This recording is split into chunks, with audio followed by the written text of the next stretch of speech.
Boa noite para quem é da noite, bom dia para quem é do dia. Vamos dar agora o segundo passo nessa série que demos início anteriormente sobre magia. Então vamos ter ali uma segunda explanação agora a respeito da série Magia.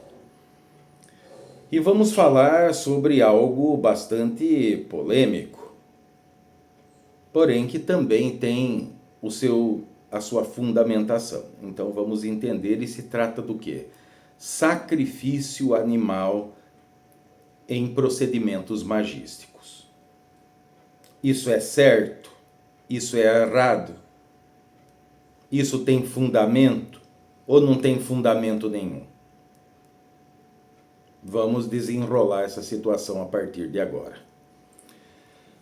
Agora, a parte aquilo que seja o que as pessoas possam achar ou deixar de achar, que na verdade isso se trata de pontos de vista, opiniões, vamos falar um pouco sobre fundamentação.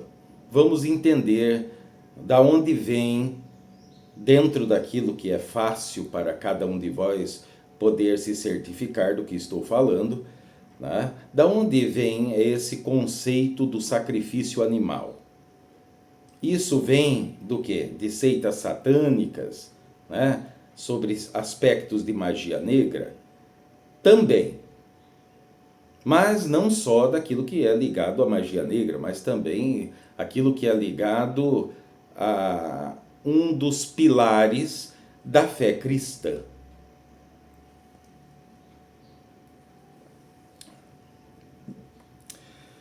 Por que utilizei o termo fé cristã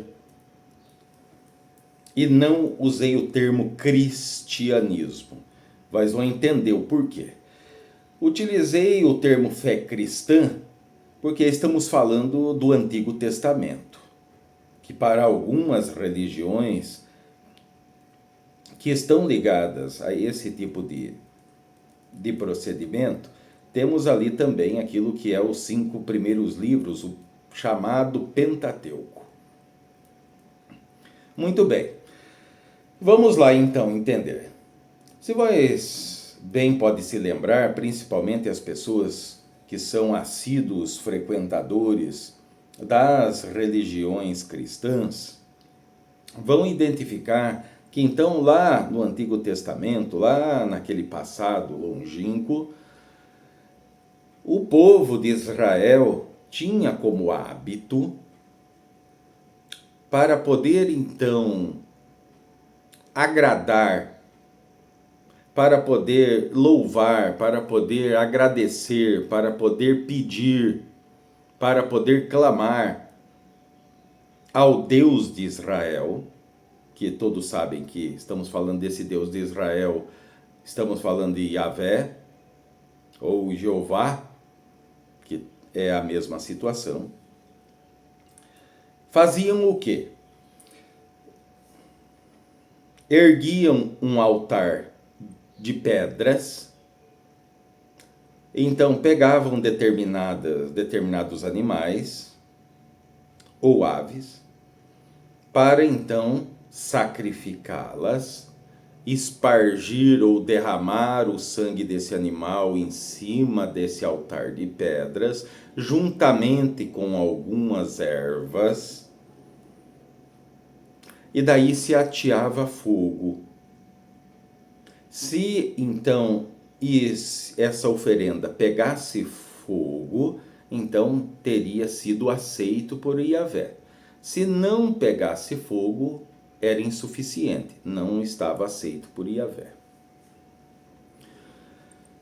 Então, aqueles menos favorecidos podiam ofertar a Yahvé um casal de pombos. Aqueles um pouco melhores de condição de vida poderiam então fazer uma oferta de um carneiro. Da mesma forma, se abatia o animal, se imolava o animal, que é o termo, se espargia o sangue, e daí então se ateava fogo. Para aqueles mais bem abastados, aqueles com grandes condições, se abatia um boi. Então temos aí aquilo que é sacrifício animal, com um propósito de poder alegrar, exaltar, pedir, louvar, né? Interagir para com esse Deus de Israel. Muito bem. Por isso não utilizei o termo religiões cristãs, porque se fosse as religiões cristãs, se eles tivessem ali mantido aquilo que é as leis exatamente como era lá de Abraão, Isaque e Jacó, lá do Antigo Testamento, esses sacrifícios então existiriam até o dia de hoje. Só que não, só que como Jesus veio fazer nova todas as coisas, vocês podem observar que com a vinda de Jesus, após essa passagem de Jesus na terra, se é eliminado essa condição desse sacrifício animal. Porque, segundo os dogmas e doutrinas, então Jesus se fez como o Cordeiro de Deus, ou seja, como uma oferenda principal, para então poupar aquilo que seja a humanidade. Isso vós acredito que todos já ouviram pelo menos falar. Se não ouviram, pesquisem que vós vão encontrar. Obviamente estou falando muito sintetizado, bastante resumido, para podermos ter tempo de desenrolar essa situação sobre a magia. Então saiba que esse ritual, a parte que esteja ligado a um dos pilares daquilo que seja a fé, um dos pilares cristãos que está lá no Antigo Testamento, tínhamos justamente o que? Essa condição de se poder utilizar desse ato ritualístico, então magístico, religioso, para entrar em contato, em conexão, em harmonia com esse Deus de Israel, certo? Temos essa situação. Óbvio, antes que então acontecesse o advento lá de Abraão, que é onde vai surgir essa situação do monoteísmo, que antes então de Abraão, todas essas religiões elas eram politeístas, onde sempre existiu um Deus maior, e depois o restante das deidades. Então não é que todos os deuses eram adorados da mesma maneira. Isso é mal compreendido. Então temos essa situação. Lá atrás, antes do advento de Abraão, quando tudo começa, essa situação do monoteísmo, se fazia constantes sacrifícios em diversas culturas, e não tão longe também do tempo vosso, que vós se encontram agora, lá no tempo, né, lá dos astecas, por exemplo, então existia diversos tipos de sacrifício, que vós já ouviram falar, ou até mesmo possa ter estudado, né? Então, incas, astecas, eles costumavam fazer os seus sacrifícios. Só que com um objetivo também de se conectar com essa força maior, que também estamos falando de Yahvé, né? Já lá como um dos deuses principais, tanto dos astecas como dos incas, também está relacionado também a Yahvé. Muito bem. E temos aquilo que são os cultos à magia natural, que de uma certa forma desvirtuado por má intenção ou mau direcionamento de quem estava utilizando da ritualística para fins egoístas, nasce aquilo que vós conhece como magia negra, né? Ou magia de sangue, aonde se utilizava então as energias contidas nesse sangue, nesse plasma, que dentro do plasma do sangue existe a energia vital. Por isso se utilizava, né, bastante essa ferramenta. Só que aí se utilizava para fins egoístas, né, levianos, impróprios, aquilo que não se convém se fazer, né? Prejudicar o semelhante, ter favores sexuais, né? Todo esse tipo de coisa. Muito bem.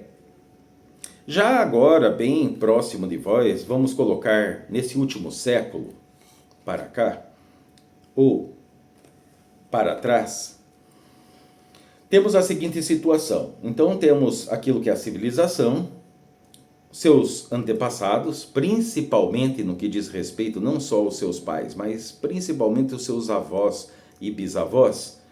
Era natural, como tinha menos gente no mundo, então as pessoas viviam bastante em meio à natureza, em sítios, chácaras, fazendas, áreas rurais.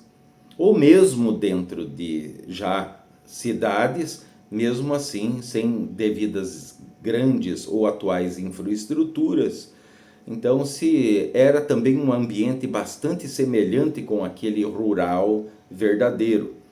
O que isso quer dizer? Quer dizer que todos tinham as suas criações, tinham as galinhas para poder colocar os ovos, né? Galos, patos, marrecos, porcos, gado, cabritos, bodes. Para que tudo isso servia? Parte era para alimentar a família, que então nesses tempos era bastante numerosa. Então, ora se estava colhendo na roça aquilo que são grãos, aquilo que seja arroz, aquilo que seja feijão, milho, né, trigo, soja, essas situações, né? Para se poder conjugar com aquilo que era o alimento também animal.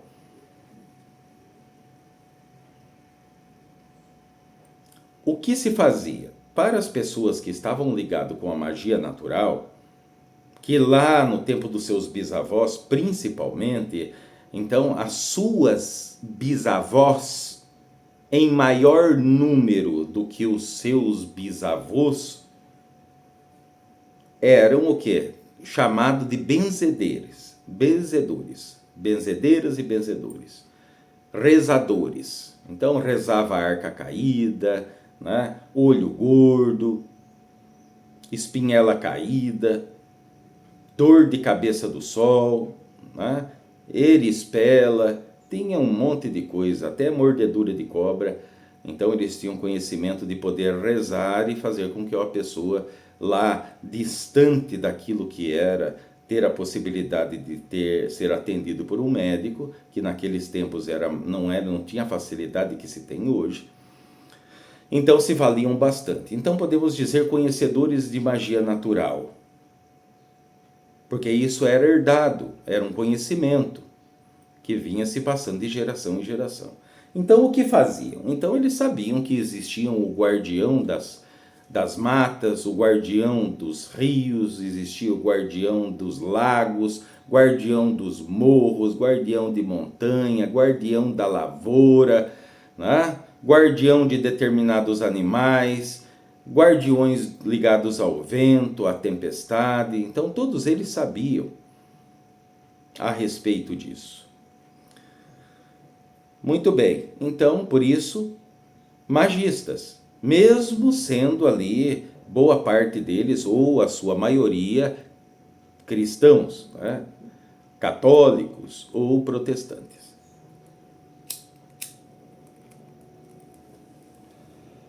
O que acontecia? Então, quando chegava o momento, então havia um abate, se sacrificava algum daqueles animais, ou galinhas, ou porcos, ou alguma coisa, para poder alimentar a família. Então aquele animal ele era imolado para então alimentar aquela família. Os miúdos e o sangue que não era utilizado como alimento era separado em uma cumbuca, algo como chamamos de coité, que é aquela, né? Ou cabaça, que é um pouco maior, né? Então, para poder colocar ali dentro esses miúdos e esse sangue, então se oferecia para determinadas entidades ligadas à natureza. Por quê? Porque da natureza vinha os grãos, vinha o plantio, vinham as frutas, vinha o milho, vinha o trigo. Então era uma forma ali de interagir, né? Com algo que todo mundo lá na situação dos seus bisavós sabia muito bem a existência e tinha uma proximidade, um contato bem mais do que vós tem hoje. Muito bem, então se oferendava aquilo. Então aí se tem um fundamento. Aquele animal, ele não tinha sido sacrificado simplesmente para fazer um ato magístico para agradar uma suposta deidade ou força da natureza. Não. O primeiro propósito é nutrir, alimentar aquela família, que tinham essas criações para mantê-las, alimentá-las, elas se reproduzirem, para que essa família então tivesse sempre o alimento. Depois, aquilo que então ia ser jogado fora, então não era jogado fora, eles aproveitavam até mesmo isso e oferendavam lá bonitinho, colocavam flores, né? Acendia uma vela de cera de abelha, de cera de carnaúba, né? Dependendo das intenções que ia fazer, ou até mesmo, né? Se for os seus avós, então já tinha bastante vela de parafina. Se não tinha vela, era-se usado, né? Aquilo que todo mundo tinha, que eram tochas ou lampiões, lamparinas também, bastante, para se poder ali, né, agradecer, ritualizar, se comunicar com aquelas forças. Muito bem, então isso tem fundamento. Já nos dias de hoje, o que acontece? Acontece aquilo que é semelhante a uma crueldade. A maior parte das vezes, não vou dizer todas porque existem ali alguma situação separada, mas a maior parte acontece uma espécie de crueldade, que daí se abate, se imola ou se sacrifica aquela galinha, ou aquele galo, ou aquele bode, né? Ou o que seja, simplesmente para extrair o sangue, para colocar em padês ou em assentamentos, para finalidades sórdidas de se utilizar de magia negra ou para destruir, né? Casamentos, famílias, para tirar vida de pessoas, para poder fazer todo tipo de coisa que não presta, que vós já ouviram falar, e ainda mais um pouco. Para levar doença para as pessoas, tudo isso utilizando dessa força vibracional que o sangue ainda quente possui a energia vital, né, nesse plasma, para poder fazer procedimentos. Agora, mas isso na Umbanda, isso é legítimo?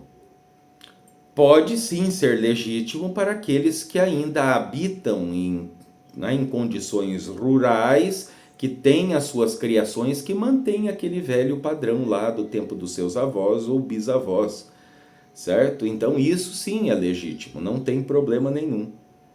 Mesmo para vós que se dizem hoje vegetarianos ou não sei mais o que, certo? Isso é a escolha de cada um, então tem que se respeitar quando alguém também faz as suas escolhas, mesmo que essa escolha não caiba para vós.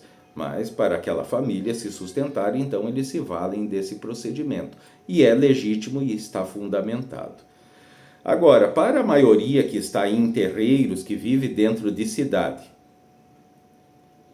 pedir, comprar, ou muitas das vezes acontece até de determinada situação, surrupiar determinados animais para poder abatê-los, para tirar o sangue, para fazer determinados procedimentos que não há necessidade, porque se estamos falando de plasma, entenda, que a natureza também oferece outros tipos de plasma, que são tão fortes como aquele que se encontra no sangue do animal.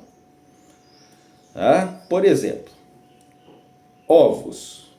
O ovo cru, ele contém dentro de si tudo aquilo que é necessário para manifestar a vida. Afinal de contas, quando a galinha então choca aquele ovo, daquele ovo nasce uma vida. Então temos ali naquela condição plasmática tudo que é necessário para trazer a vida. Então tem um poder plasmático, um poder vital poderoso. Óbvio, para quem sabe trabalhar ou manipular esse plasma. Não é simplesmente colocar ali e pronto. Deixo isso bem claro. Certo? Tudo deve se saber, deve se ter fundamentos para poder lidar. Mas estou esclarecendo para vós entender aquilo que faz sentido e aquilo que não faz mais sentido. Aquilo que convém e não convém mais. Então, em vez de se matar uma galinha, de se ali sacrificar qualquer outro tipo de animal, então pode-se utilizar dos ovos, que não são também só o ovo.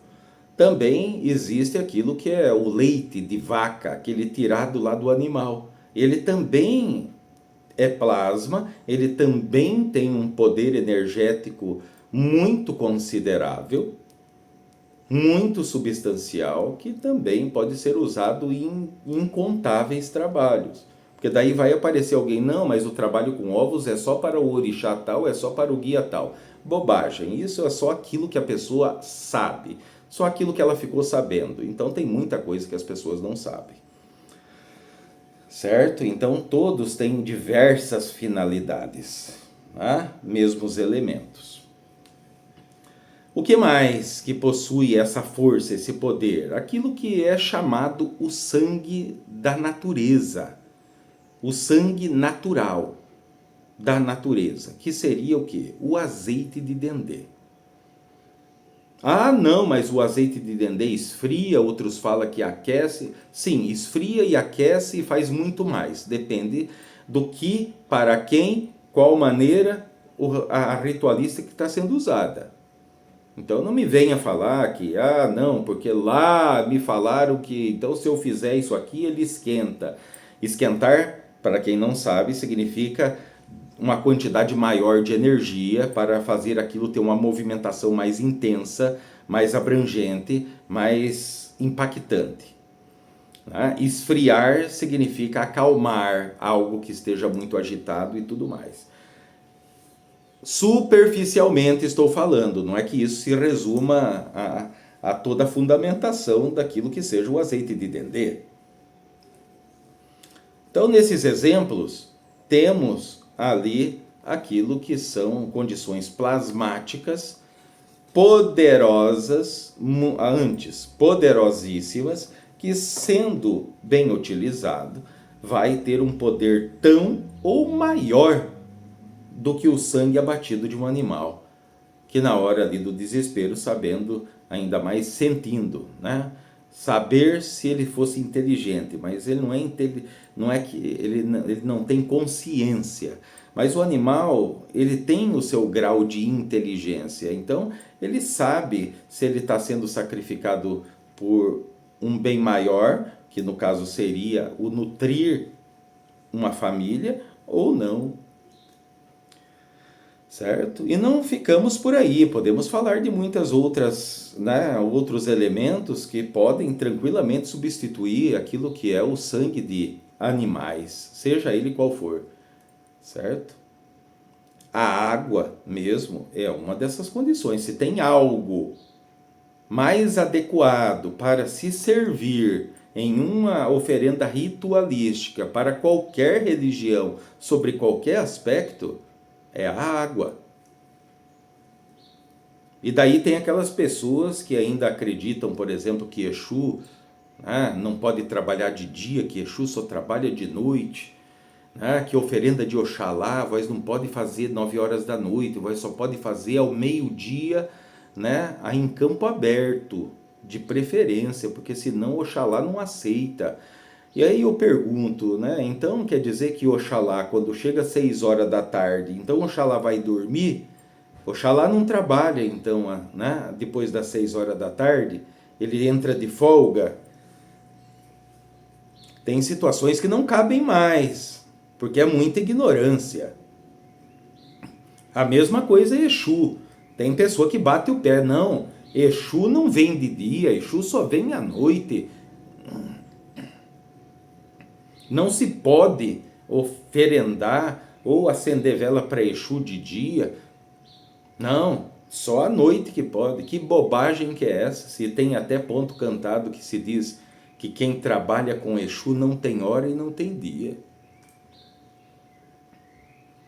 Tudo isso é bobagem. Agora, sim, entidades Exu, que na verdade são entidades espirituais trevosas que estão se passando por Exu de lei, aí eu posso até concordar, porque ali eles estão liberados e eles gostam de interagir quando a coisa escurece, que daí eles têm melhor habilidade de poder se movimentar pelas sombras. Agora, entidades de lei, jamais. Não tem hora, não pode ser de madrugada, pode ser meia-noite, pode ser 11 horas da noite, 7 horas da noite, 3 horas da tarde, não importa. Claro que temos as condições daquilo que conhecemos como as horas maiores, ou alguns chamam de horas grandes, que né, seria meia-noite, 3 horas da manhã, 6 horas da manhã, 9 horas da manhã, meio-dia, 3 horas da tarde. Mas isso tem propósitos também bastante específicos em cima daquilo que vai se fazer. Temos também outros elementos tão poderosos como o sangue, como a canjica branca, que para aquilo que é um trabalho, que muitas das vezes a pessoa fala, não, mas isso é utilizado para curar o fulano lá. Muito bem, é utilizado para curar, então por que não utiliza a canjica? Por que não utiliza o mel, que é um elemento cristalino, é uma seiva dos aspectos gerais da natureza, que vai ter ali um grande resultado em cima daquilo que seja um trabalho de cura, claro, sempre quando alguém ou a entidade está trabalhando esses elementos e sabe como manipulá-los, ativá-los de forma adequada. Tem pessoas que inteligentemente, dentro de uma área magística religiosa, ele faz o quê? Se tem que se tratar uma pessoa com sangue, tem pessoas que não abatem nenhum animal. A boa parte da humanidade compra carnes de todo tipo, de toda espécie, lá onde vende, nos mercados. Tem pessoas que não abatem, não vai lá comprar um animal vivo para poder, né, ali abatê-lo, sacrificá-lo. As pessoas vão lá e compram aquilo que seja o fígado de boi, por exemplo, que ele é, vamos dizer, praticamente quase todo sangue, para poder fazer procedimentos de cura, para poder fazer procedimentos de vitalidade. E isso hoje em dia ainda acontece muito pouco, porque são poucos os médios hoje novos que sabem, têm o conhecimento para poder permitir que a entidade trabalhe esse tipo de situação com eficácia. A maior parte não sabe.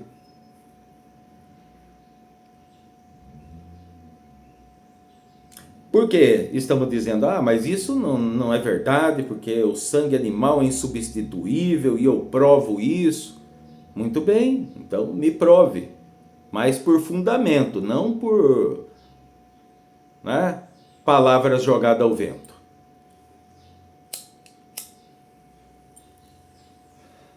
Até melhor, digo, né? Porque se fosse para vós utilizar, então, sangue poderoso, se fosse uma fundamentação, isso seria utilizado como magos de séculos atrás, não de agora. Magos de verdade, lá de séculos atrás, que quando eles precisavam de uma energia, né, ali forte que eles não tinham no momento, eles não iam não sacrificar sapo, né, galinha, pato, coruja, bode, né, alguma coisa parecida. Não, eles não iam sacrificar isso. eles cortavam a própria mão e utilizavam do seu próprio sangue. Não estou dizendo que é para fazer isso, mas os magos, então, em cima daquilo que é o conhecimento que eles tinham, eles utilizavam sim, né, de gotas. Ah, então por isso que existe sacrifícios humanos mundo afora? Mas de uma forma completamente sem fundamento, onde só existe o quê? O desequilíbrio, para não usar palavras mais pesadas aqui com vocês. Certo? Então temos esse tipo de situação. Mas é legítimo usar o sangue humano? Não. Estou dizendo que se fosse para utilizar, então teria que se utilizar do magista, né? Nem da pessoa que está vindo atrás, teria que ser do mago. Agora pode ter certeza, né, que os magos de hoje em dia, eles não vão ali cortar a mão para pingar sangue dele lá em trabalho de ninguém. Pode ter certeza que não vai. Certo? Não estou dizendo que isso seja correto. Estou dizendo que há séculos atrás, magos verdadeiros, por situações de defesa contra ataques poderosos, né, de seres de outras dimensões, então se valiam desse poder do próprio sangue. E eram gotas. Né? Não estamos dizendo de uma cumbuca, de meio litro, 1 litro, não.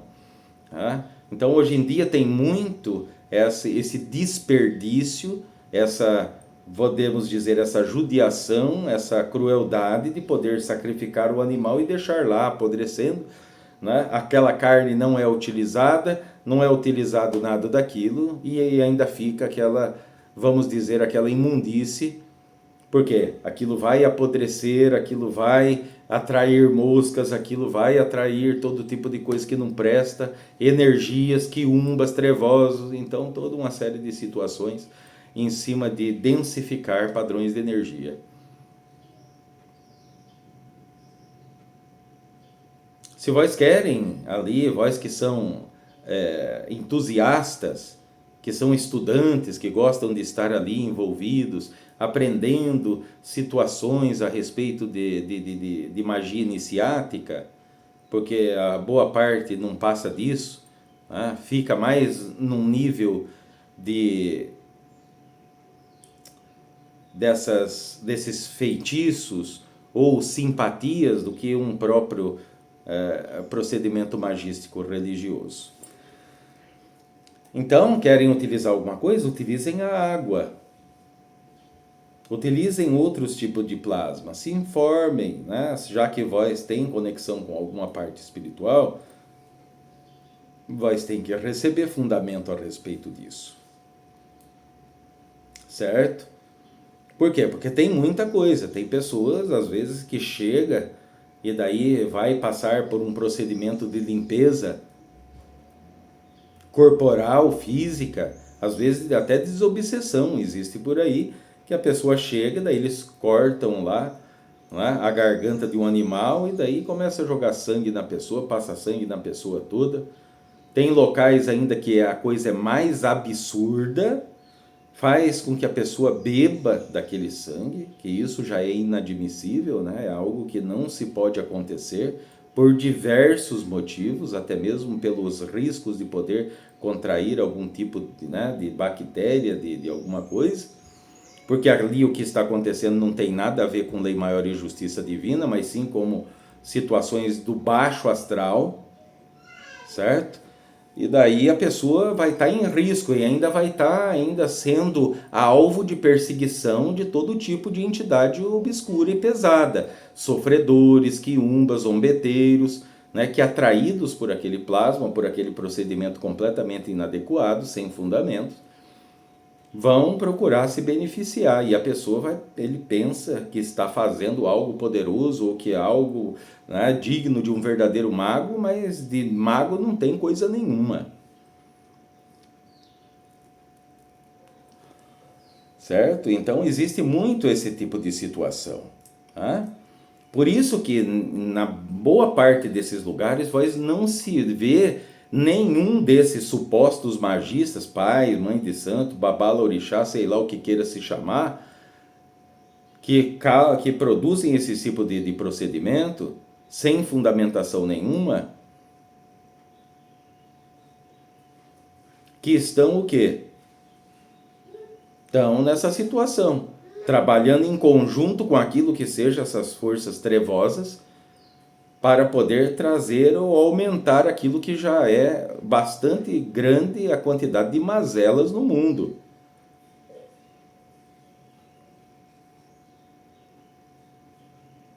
Entidade de lei nenhuma, nem Exu, nem Pombogira, jamais vai estar conivente ou colocando em prática ou em ato aquilo que seja esse tipo de situação. Por quê? Porque não cabe, não tem necessidade. Absolutamente não tem necessidade alguma. Não, para o assentamento do Exu, se não tiver sangue, não serve, não vai dar certo. O meu assentamento, que está bem aqui na minha frente, não tem nenhuma gota de sangue. Nem do meu médio, nem de animal, nem de nada.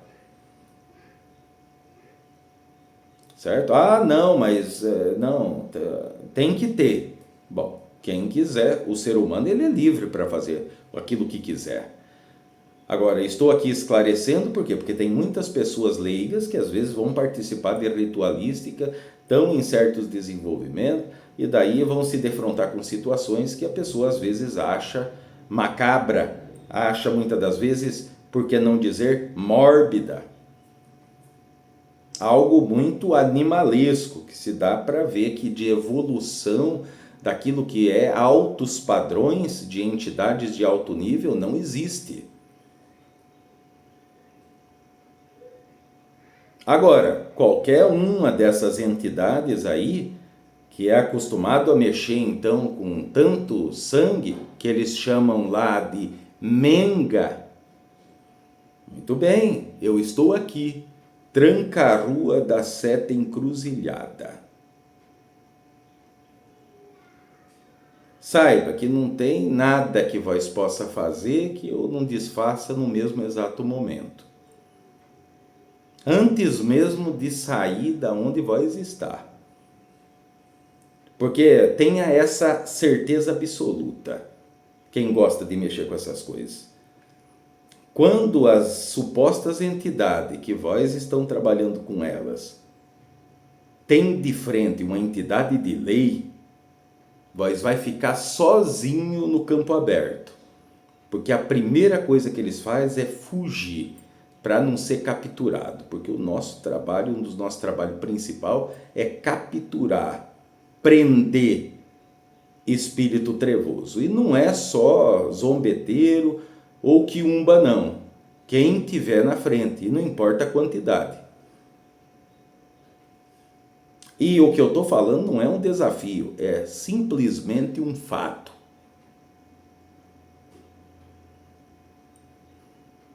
E falo também, não só pela minha parte Tranca-Rua, mas também falo pelo compadre Marabô e também pelo compadre Maioral, né? Porque por aí tem uma quantidade que não tem medida de tal de incorporação de Lúcifer, né? Que levamos sim em consideração, tem pessoas que não sabem, confunde certas pronúncias, às vezes tem a presença de um guardião como Lucifer, que é um espírito humano, exunizado, recebeu a patente de Exu, ele é um trabalhador que está à esquerda do trono da lei, para purificação, para decantação de todo tipo de trevas da ignorância, né? Combatedor de magia negra de alto nível, e no lugar daquilo que ele decanta, daquilo que ele aprende, daquilo que ele conduz ou encaminha, ele vai semeando ou deixando a luz, né? Aquilo que são fundamentos ligados à manifestação da fé nos 7 sentidos da vida. Tem aí as pessoas que não, eu trabalho com maioral, o general Exu Lucifer trabalha mesmo. Vós tem certeza? Vós já viu? Vós já foi no reinado dele? Se vós não foi, ainda vós vai ir ainda. Principalmente quando desencarnar, pode ter certeza. Que vós vai lá compor aos escravos dessas entidades trevosas que quer ali se passar por entidades de lei. Quer se passar por Exus. Ah, não, mas eu trabalho com Exu pagão. Tudo isso é uma bobagem, porque as pessoas estão falando sobre Exu pagão, porque é só uma representação, um argumento utilizado lá atrás, no surgimento da Umbanda, para dizer que aquele Exu não era batizado dentro daquilo que seja termos, né, de ali a mistura que surgiu dentro da Umbanda para uma melhor aceitação das pessoas, que a maior parte, principalmente nessa nação, está ligado a religiões cristãs, de poder ali colocar como iguais ou mesmas entidades Oxalá e Jesus, né? São Jorge e Ogum, e assim vai. Então essa história do Exu pagão, o Exu, não, aquele eu trabalho com o Exu batizado. Não, esse termo batizado, isso era só para a pessoa que está ali, o leigo, católico ou protestante que está ali. Ah, não, aquele ali foi batizado segundo aquilo que é as normas de Oxalá ou dali de Jesus Cristo. Entende como é que é essa colocação lá há décadas atrás? Tinha como finalidade esse propósito. Mas isso não cabe mais, não tem essa história de Exu pagão, né? Exu batizado, esses termos já estão ultrapassados. Serve sim como material de estudo, de cultura, daqueles que são, né, simpatizantes ou são praticantes daquilo que seja a manifestação dos espíritos para a prática da caridade, que no caso diz respeito a Umbanda.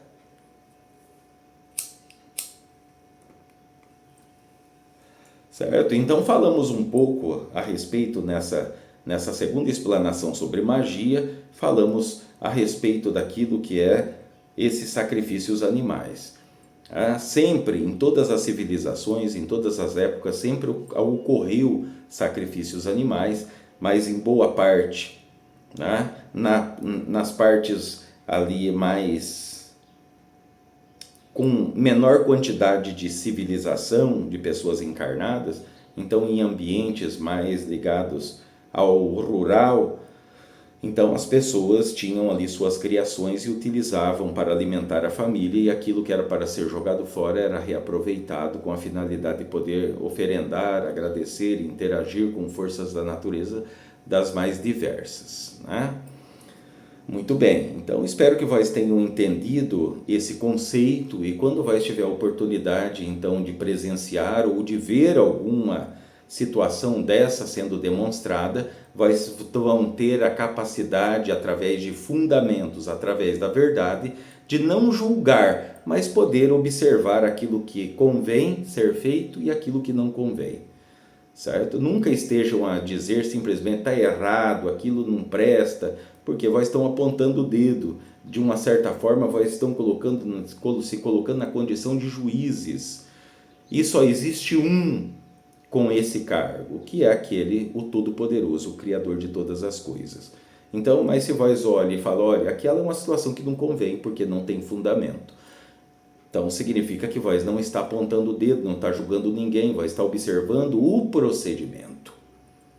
Lembre-se que não existe ser humano mau, existem seres humanos nas trevas da ignorância. Boa noite para quem é da noite, bom dia para quem é do dia.